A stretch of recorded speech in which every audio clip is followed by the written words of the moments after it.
Hi everybody, welcome along to episode 181 of Percussion Discussion Podcast. Before we get into it, I'm going to ask you to please check out all of our social media. You can find us on Facebook, Instagram, and of course our world famous YouTube channel, where you can find all of our conversations, past and present, with the video to accompany. If you'd rather listen on the go, then that's no problem, as all of our conversations are available in podcast form, and these are free to download from your favourite podcast provider. On to today's guest, a Vancouver-based drummer, educator, author and content producer for Drumeo. He's been creating educational content for Drumeo since 2015, collaborating with the likes of Phil Collins, Chad Smith. It goes on and on. He's also an author. He wrote The Drummer's Toolbox, and he's co-author of The Best Beginner Drum Book. If you've got a computer or if you've got a phone and you go anywhere near YouTube, then you will have seen this guy all over Drumeo. He's a really lovely guy and an incredibly skilled drummer as well. Those that were lucky enough to go to the UK Drum Show will have probably met this guy. Very giving with his time. So I'm very grateful that he gave his lunch break up at Drumeo to chat to me. So it gives me great pleasure to welcome the fabulous Brandon Toews. Brandon, thank you so much for doing this. I really appreciate it. Of course. Thanks for having me. Well, it's an absolute pleasure. And the fact that you're giving your lunch break up to do it at Drumeo HQ is, it makes me feel very honoured. I mean, drummers do what we can for other drummers, it's for the greater good. It's a thing, isn't it? It really is a thing. It really is. And first of all, I have to say, it was great to see you and Jared and the team over at the UK Drum Show. It was absolutely, what a treat to see you all. Yeah, that was our first time across the pond for like a drum event like that. And it was so cool to see so many of our Drumeo students over there, so many of the artists that we've worked with, and so many new faces. There's people that we've seen online or we've interacted with over email or Instagram or whatever. And yeah, it was so cool to finally meet all those people in person. Absolutely. And you know what? It ended up, it was like, because obviously if you've not been to the UK Drum Show, it won't make a lot of sense, but it's kind of on the second floor, the floor where all of the stuff for the artists happens. Not the market square, if you like. Yeah. And it ended up, because it's kind of, you couldn't miss what you were doing there. It was kind of like the meeting place for everybody. Everyone was hanging around and checking out what you were doing, and it was a really, it just worked. I thought it worked brilliantly. It was superb. For the first time, I mean, I think we all thought it was a success. Where, I mean, we didn't even really know the building that well or how it had been run in past years. But just the fact that that main auditorium and all the education rooms were all kind of splitting off from where that Drumeo booth was and the Elisa's booth, it was perfect. Kind of like the hang spot for the show. So yeah, it was, what a blast. And as drum shows go, I'm sure you've been to a few, in various parts of the world. How does that rate compare to others? Was it up there with them? Yeah, I mean, I've only been to a few. Like, we go to NAMM every year in Los Angeles, which is, I would say, like more of an industry event, less of just like drummers and students all coming together and learning. But man, like, that was definitely one of the most fun events I had ever been to. So I really hope we make it back next year, because we all just had such a great time.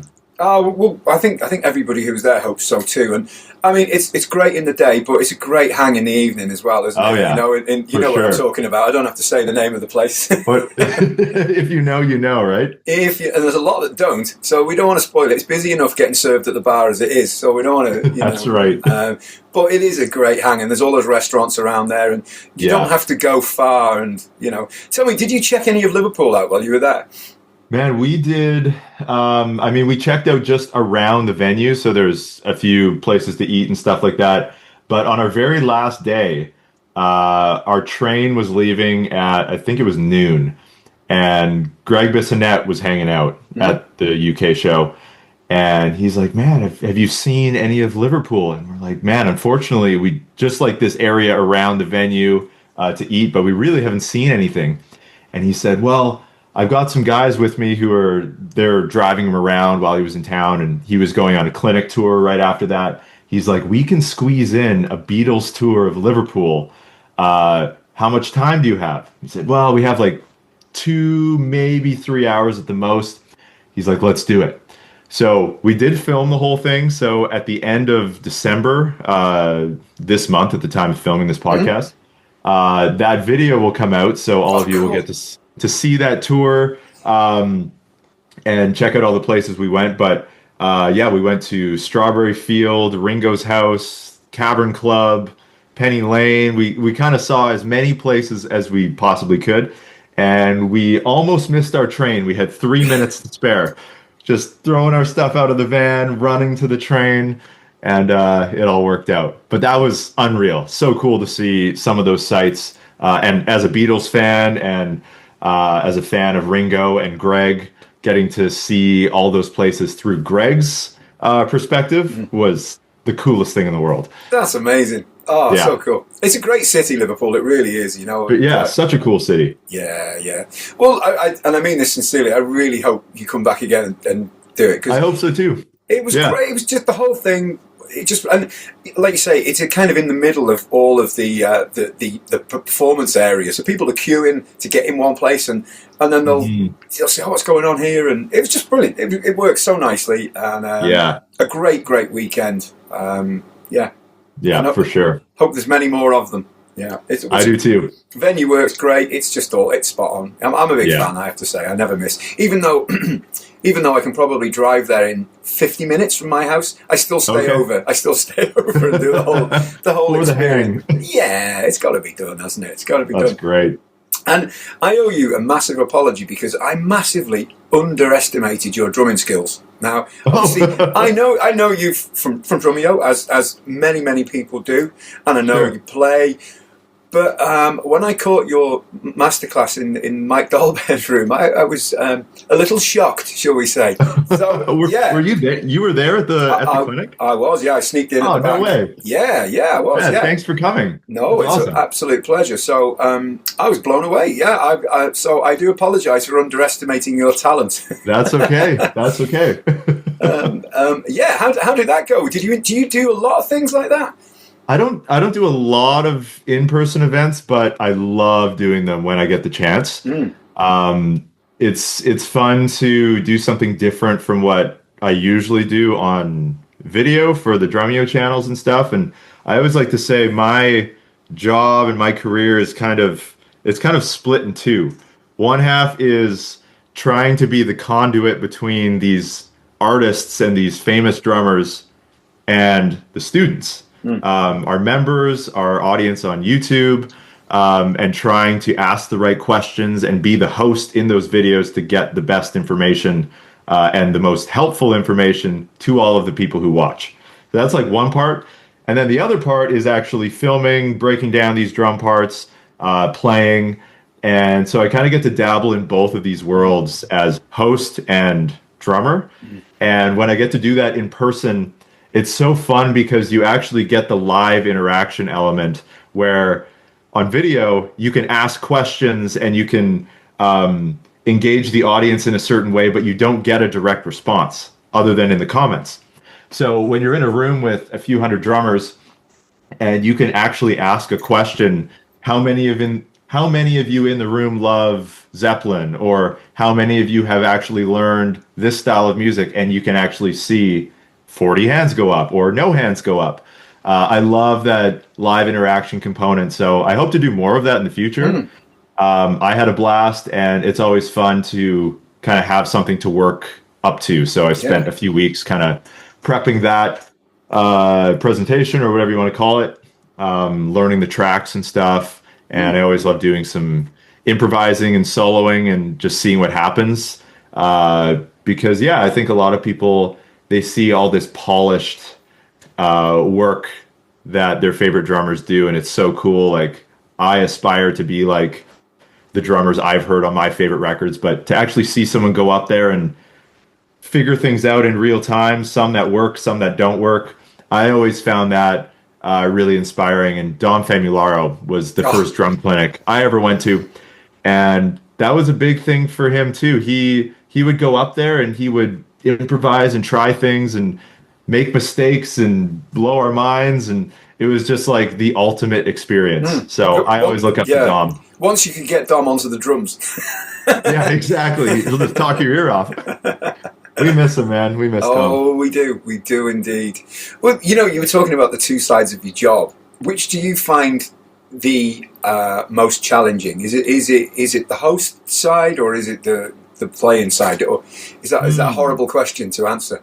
No, that's a good question, and I think both are challenging in different ways. I mean, sometimes I do it to myself, or the team, we do it to ourselves, where we want to do a video on a song like Pneuma by Tool.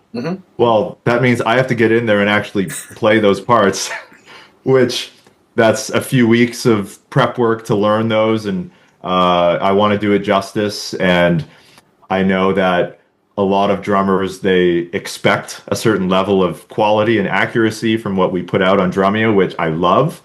But that means I'm usually in the hot seat and have to go figure out how to do that. So I love that, but that can be a huge challenge. The hosting side, and that part has its challenges mainly because of all the different personalities. So if I'm going to film something myself, I can write a script, I can work with the marketing team, we can dial in the language and how we want to present something basically to a T. But when you're working with a personality who's either not used to filming, or maybe someone's super nervous versus super excited, or like there can be such a range of emotions and personalities that sometimes it can be a challenge to get the right information out of someone to present the topic in the best light. So yeah, it's a fun challenge because I mean every person is different and every drummer is different and their experience is different. So how can I, as the conduit or as the one kind of like guiding the conversation, how can I help them deliver their best performance and best information? So yeah, it's a fun challenge and it's always different. Oh, that's cool. I love both. Yeah, well, that's great. I mean, and it's very different from what I'm doing here, obviously. There's no drumming involved. We talk about it, but there's no actual physical playing drums, which, Sure. But I mean, and obviously I find it was speaking to someone like you who's obviously used to talking, it's just so easy. I can just sit here and just enjoy it, Yeah, it's fun. Because I live in fear of one-word answers. I'm sure you do as well, How do you find that? Great. It's the worst thing in the world. But, yeah, I mean, and I found it's generally a nervous thing, isn't it? If they're not, if they're uncomfortable in that surrounding, it's tough for them. And as you say, you learn to coax it out of them eventually, and get going. And it really helps. Like I find over a multi-day shoot that we do with an artist, there's certain videos that I'll leave to the second day because we'll have gone out for dinner. We'll have shared some jokes, some stories, and you can start to see what that person resonates with. Or, like for example, there's been a few drummers we've had on who have played with lots of different artists, and sometimes I have a hunch about, well, this was the most famous band they played for, or the band that they had the most success in, so they'll probably want to talk about that. Well, it turns out it's actually this band or this one individual musician who get them the most fired up and excited to talk. So how can we work that into the conversation to tell the other stories that we want to share on the channel? One that comes to mind is Tommy Aldridge, heavy metal legend. Tommy's been on here as well, actually. Oh, has he really? He has, yes. Yes, like what an absolute legend and pioneer of double bass drumming and metal. But the thing that I quickly learned with him was that Randy Rhoads, guitarist for Ozzy, that was his favorite musician he ever played with. So yes, we want to hear the stories about working with Ozzy and Bark at the Moon and all this kind of stuff. But if it could be framed through the lens of Randy Rhoads, you're going to get a much better conversation because he's going to be really excited. And I really appreciated that about Tommy. He had such great stories and such great insights. And there was a real connection he had with Randy. And that's just one example. But yeah, oftentimes over the course of a few hours or a few days, you can really find those connection points, and the videos turn out so much better. Oh, absolutely.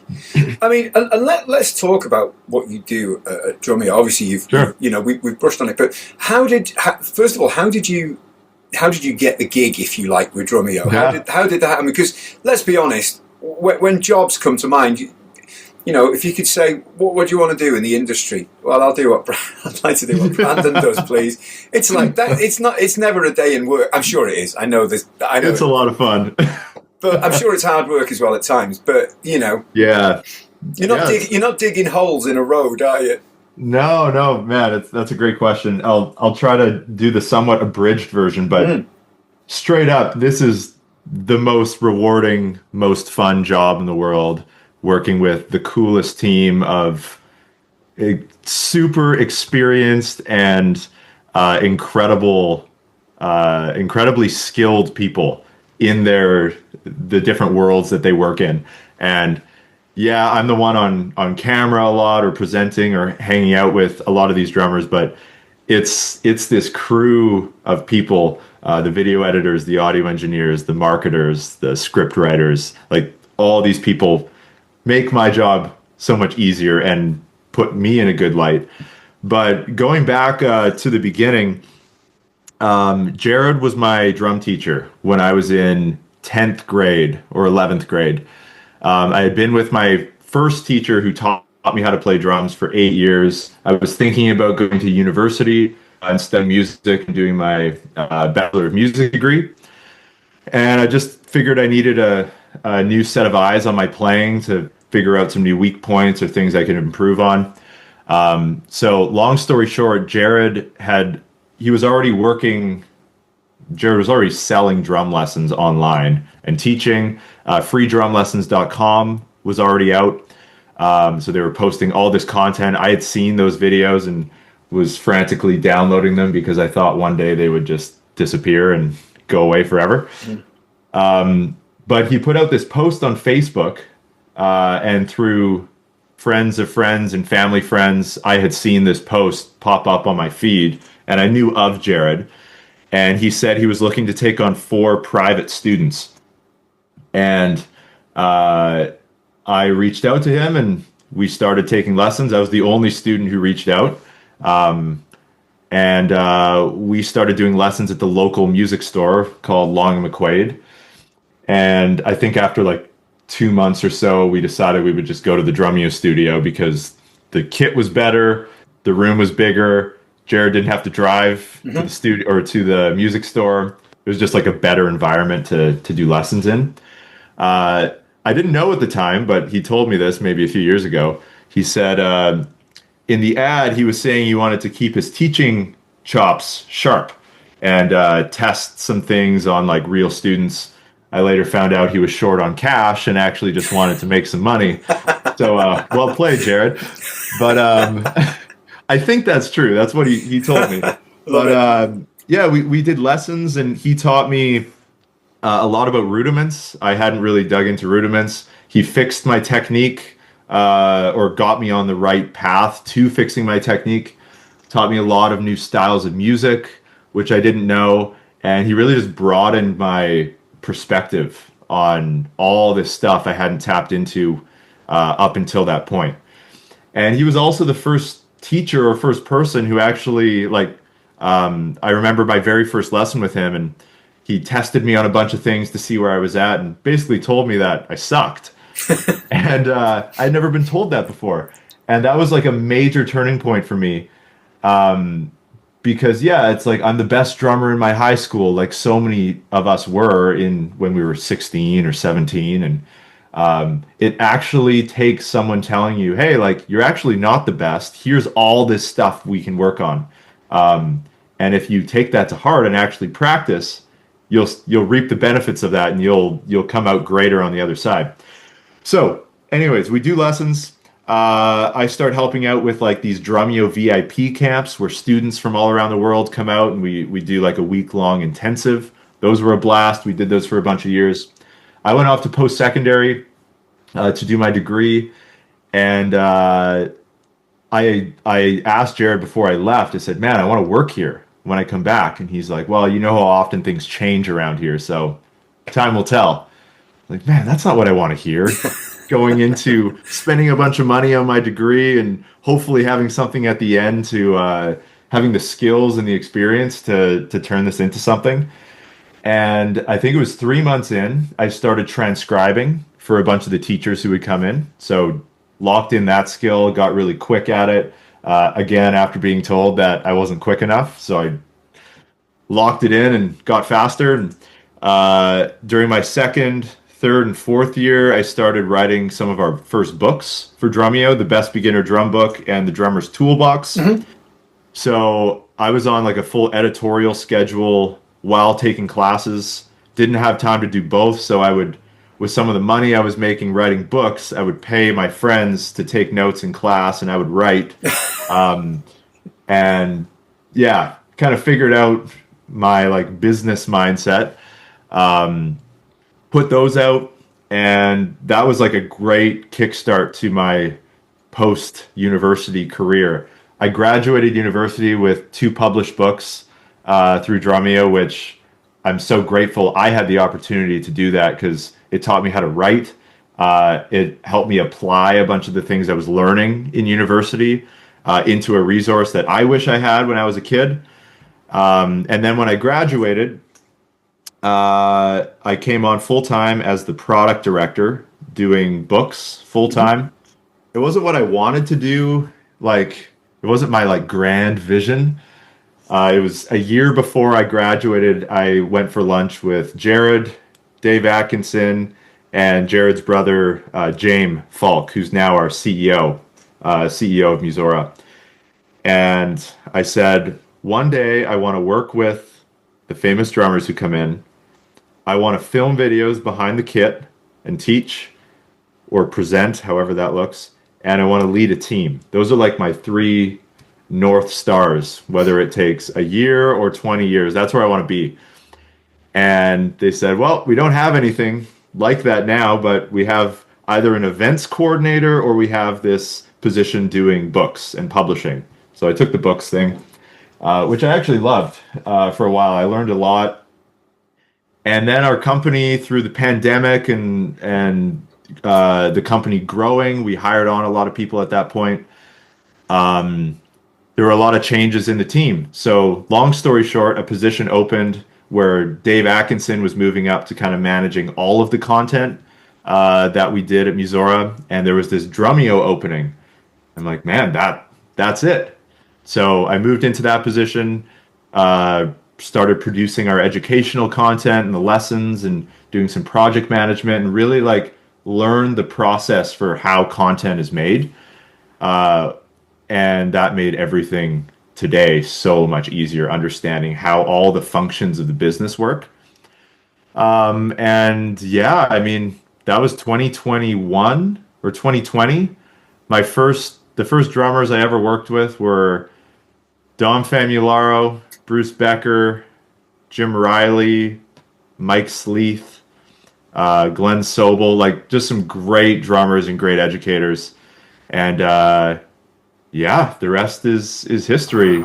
Kind of just grew from there. The videos took off, the artists got bigger, and it was kind of the snowball effect where the YouTube channel, which is now the main thing that I oversee, the media, it's kind of developed this life of its own where it's tapped into pop culture, and yeah, it's more than just a channel for drummers now. It's kind of like music media, and yeah, what a fun road it's been. I think 12 years from the time I started working with Jared.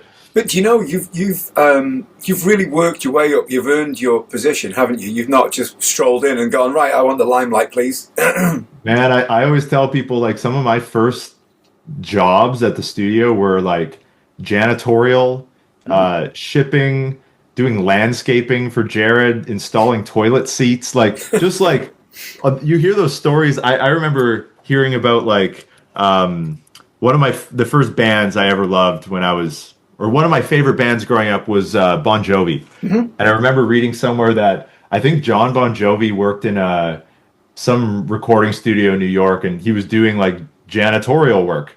And then eventually there was a moment to help out in a studio, and then they figured out he could sing and record some demos. And it was like, wow, like, can that actually happen? And I actually relate my story like similar to a lot of people who went through that. Like, it was grunt work and nothing fancy. And along the way, there's these moments of like, hey, like, why don't you try filming a lesson? See how it goes. And there were all these like sprinkles of motivation, and also like moments where I saw like what maybe I could do down the road. And it was super exciting. Doesn't that make you appreciate it more though, where you are now? You know, the fact that you've done all nobody can say anything to you now. You've done it. I mean, I would say absolutely. And I think one of the most important things that was part of that story was doing customer support work it was just Drumeo and piano at the time, but every day picking up the phone and talking to students, which are the people who are signing up for memberships, who are the reason we even get to make videos. It's the students who pay for a membership and trust us to teach them.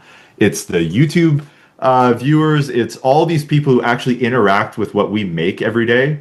Those are the ones who keep the lights on. And getting to hear their stories over the phone, help them with the stuff they were struggling with, and actually hearing how they're interacting with what we're making, that was, I think, one of the most important things. Because if I was just dropped in as, okay, you're making YouTube videos now for Drumeo, you miss out on a lot of the context of who's watching our videos and what the videos mean to them, what the problems that they're having that our students want to solve. So yeah, I mean, that's just for me the way it worked. Like, it wasn't this master plan of I'm going to go from A to B in this amount of time. It was this just slow, gradual progression growing within the company. And I think all of those experiences contributed to, like what I'm doing now. So. And what you're very comfortable speaking to a camera. Is that a skill you've always had, or is that something you developed doing those jobs? I'm sure they help. Yeah, definitely didn't come naturally to me. Talking to the camera was the most intimidating thing in the world, and to the point where I would memorize scripts. I would write a script and I would practice it on my way to and from the studio every morning. Because I was terrified of wasting people's time in the studio. I wanted to be the person who could show up, and I had the drum parts learned. I had the script memorized. So I would memorize these scripts, and I mean, watching back to those early videos, you can tell they're memorized and very robotic. Not my finest work, but you got to start somewhere. So it took a long time to be able to just lock in, straight down the barrel, talk to the camera, and it's become easier over time. I still wouldn't say I'm as comfortable as some other people who work at the company. I always look to like Lisa Witt, and I mean even Jared on camera. Like, there's some people who have been doing this for way longer than I have, who can interact with the camera so much better than I can. But yeah, it's always a work in progress. Well, I think you've been a bit harsh on yourself there. I think you're real natural at it, personally. Thank you. The others are great as well. Let's be honest. There's no weak links in the Drumeo team at all, is there? There isn't. I mean, the production values, everything is. And I had a similar conversation with Jared as well. There's nothing like it, and it's the very best. And thank you, man. Well, it is. It's there for all to see. I mean, so many people in their worlds of expertise have made it what it is, and it took a visionary like Jared to start making videos and putting them out there, and with no guaranteed return. And now, all of us are we're only in our positions because of what Jared, Dave, and the early team at the company. They put themselves out there. Sure. And now we feel the weight of responsibility of making sure it continues to grow off of the legacy that they started. So yeah, you can talk to anyone in the company, whether it's product marketing, the teams making YouTube videos, the educators making lessons for the Musora platform, the marketers, like any person in any of those teams, and they'll tell you a million reasons why they love what they do. And I think it's because it's actually for a mission and a purpose that actually matters. We're not selling like tires or garden tools or something like that, which are important. Of course. But you look at the opportunity to actually help people learn music. It's like, what's better than that? Or get people fired up to say, maybe I actually want to sit behind a drum kit. And that looks really fun. Like, maybe I could do that. Like, that's the coolest thing in the world.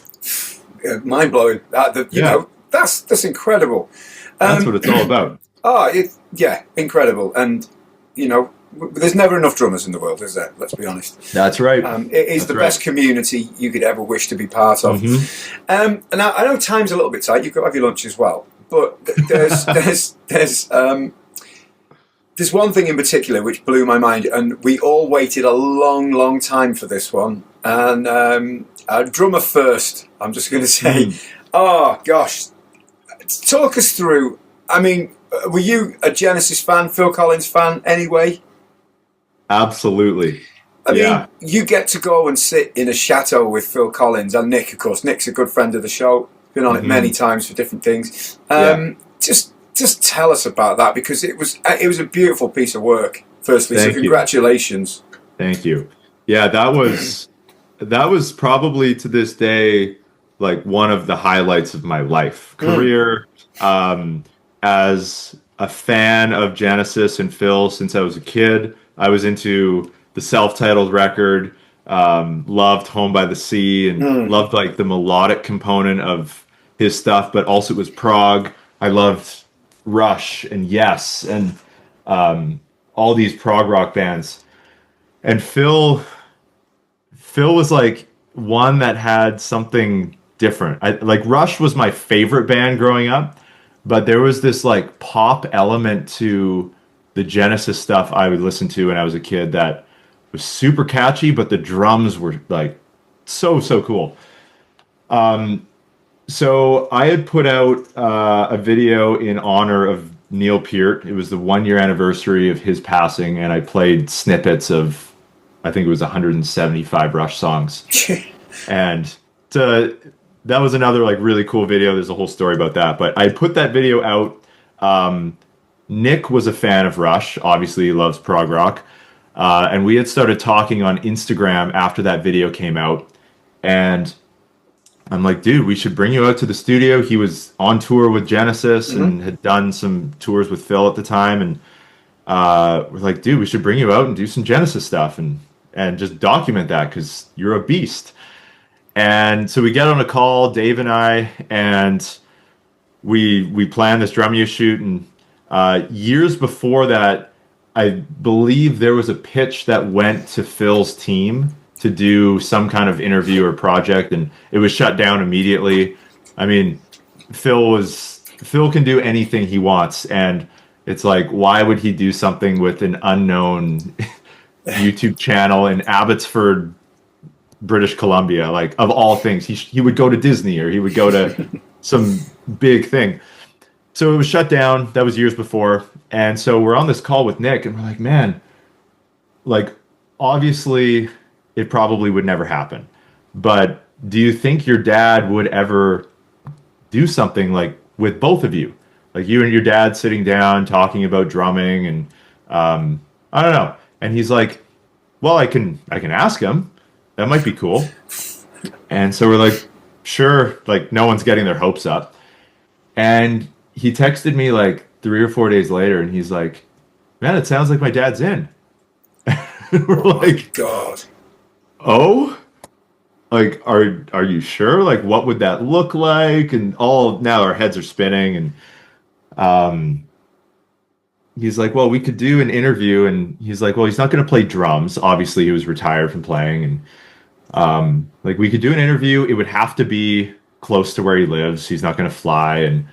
And so we're like, okay. So long story short, we come up with a few different options and we land on, we're just going to sit down. It's going to be Nick and Phil. They're going to be kind of working through the Genesis and Phil Collins catalog, just talking about the songs. And they listened to them together. We didn't end up putting that in the video for a few reasons, but we kind of just went through Phil's career, and Nick was the conduit asking a lot of the questions. So we curated this list of songs. Nick had a list. I had a list. We landed on one. We sent it to Phil. Phil had like 3 suggestions that he swapped in. It was like Watt Gorilla. It was the big band version of Susudio from the Live in Paris record. And I think there was one more. It's in the ebook that we put out. I forget which one. He did take out Down and Out, if you're familiar with that song. That's yes. The song that like has messed up drummers for decades. And I asked him in the interview, you can see, I'm like, dude, what's the deal with Down and Out? Like, drummers love it, they can't figure it out. And he's like, man, I don't even like that song. So long story short, Phil took that one off the list. So anyways, we get this list of songs. We rent this chateau. It's from the 1800s in Switzerland. No, it wasn't his house. We rented it 30 minutes or so from where Phil lived. And yeah, it was crazy. It was like 9 months of prep. So I read every single book on Phil Collins I could possibly find. I listened to the discography, both Phil's and Genesis. My goal was anything Phil said about any particular part of a song, if there was a follow-up question or something, I would know what part he was talking about. So I just lived and breathed Phil's drumming for 9 months, and it definitely paid off in the interview. There was like 3 or 4 moments where that paid off. Did he get that? Did he get that as well? He knew that there was a few spots where I think you could tell. Yeah. So yeah, 9 months of prep, but we never got to talk to Phil before it. It was just all through Nick and through Phil's assistant. So that always makes the shoots like a little nerve-wracking because you haven't built any rapport yet over Zoom or in a meeting or anything. It was just kind of going in cold. And so we get to Switzerland, all the pieces are in place. We interview Nick for 2 days. We set up Phil's drums. The person who owned the chateau didn't actually believe that Phil Collins was coming. And they were pretty shell-shocked after. But yeah. After that, we spent 2 days with Phil. He shows up. I guess he was studying in the car on the way there. Nick was like, yeah, he was just listening to like Los Endos and the musical box in the car. And he steps out of their vehicle and just like launches into the origin story of the musical box. And we're like, dude, we're not filming yet. Like, this is insane, but let's get you upstairs and start. And it was pretty much 2 straight days of talking about all of those songs. We had lunch together and interviewed Phil by himself, got him behind the kit. It was unreal, man. And there was a lot of hurdles to get through with the licensing aspect, and obviously the drums are the only soundtrack to it. There are no master recordings. We stayed away from that. And I think it really worked. All of the discussions and roadblocks that happened in the 5 versions of this documentary that we edited, version 1 would have been pretty cool, but it wasn't possible. Maybe at some point down the line that will be possible. But that led us to interview 150 other drummers. Wow. And it was during the pandemic, so we were doing Zoom interviews, really just trying to reinforce how important Phil Collins was to drummers.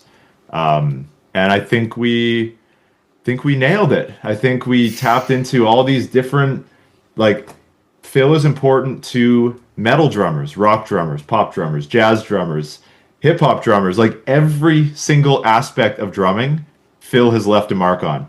And the documentary proves that. All of those famous drummers and active drummers from around the world, they credit him as like one of their biggest influences. So yeah, that was a project that I was getting like some heat for because it was costing a lot of money to keep re-editing the thing over and over again. I'm like, guys, like there's something here. Like people love Phil, and I think they love Phil to a degree that is greater than a lot of other musicians in the world.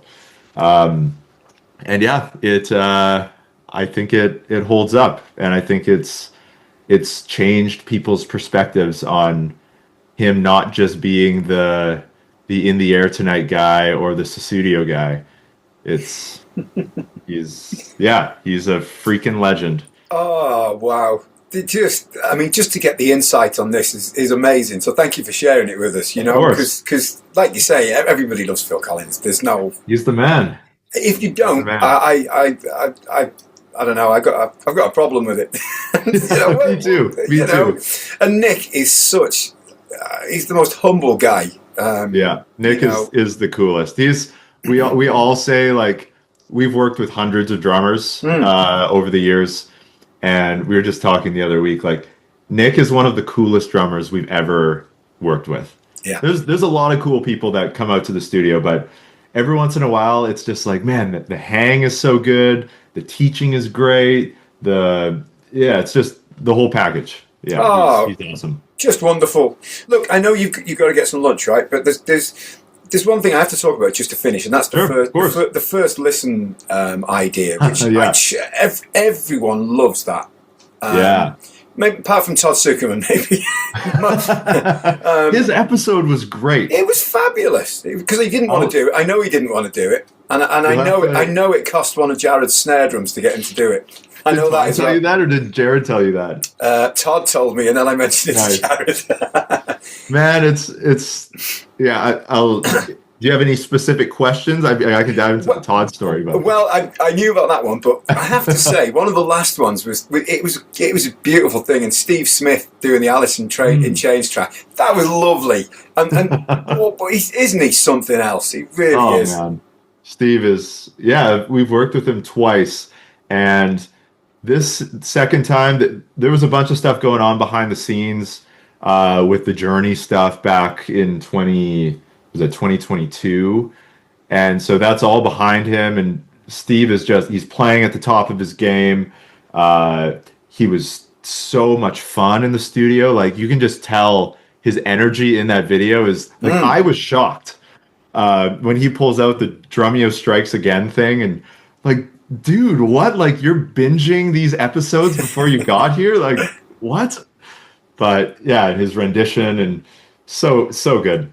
Oh, yeah. There's so much fun, and they're kind of eye-opening, you know, that some of the parts that people put to these songs. But it blows my mind. But the Todd one did make me laugh. Do you want to just talk about that, just because it's funny? We were out having steaks at this place called The Keg in Canada, and Jared was there, and I had already come to terms that Todd wasn't going to do it, and Jared, being the master salesman he is, he put a snare drum as the offer, and we all know Todd, Jade Green recording custom, I believe. Jade Green, yeah, like a rare snare drum, and we all know how much Todd loves a snare drum, especially a rare snare like that. And Jared put that on the table, and he's like, the choice is yours. We're not going to force you to do it, but it's probably in your best interest to take this snare drum because it's worth a lot of money. And so yeah, he came in, he did it, and he had never heard the song before. And honestly, I really liked his approach to the video. Obviously, there's so many different ways to go about doing that format, where some people will chart it like Kenny Aronoff or Chad Wackerman. Some people will just jam the song like 10 times, and slowly internalize it. You got Chad Smith, just do it once. And Todd actually did the Chad Smith approach. Oh, I guess it was one degree different. Chad just played the thing and it was instinct. But I really like Todd's approach of, I'm only going to listen to it once and show you what's possible after only one listen. He was like definitely like serious about it, and which is cool because I think that actually reflects his approach to how he does studio stuff at home. Yes. I felt like his approach was really honest to how he would actually do that. Because he talked about he would sit with the song, listen to it around the house for a few weeks, internalize it. But if you actually want the honest first take, that's exactly what you see in the video. So yeah, Todd's a great sport. We've had so much fun working in the studio together, and yeah, Todd was a big part of kind of Drumeo's evolution with the rock drumming masterclass. Still one of the greatest courses we've ever put out. It's so cool. And yeah, it's I still love Todd's episode. It's got like a few million views. It's great. It's just insane. And again, shows the process of what a pro's process actually is like. Yeah. It's not Crash of the Crown on the first listen.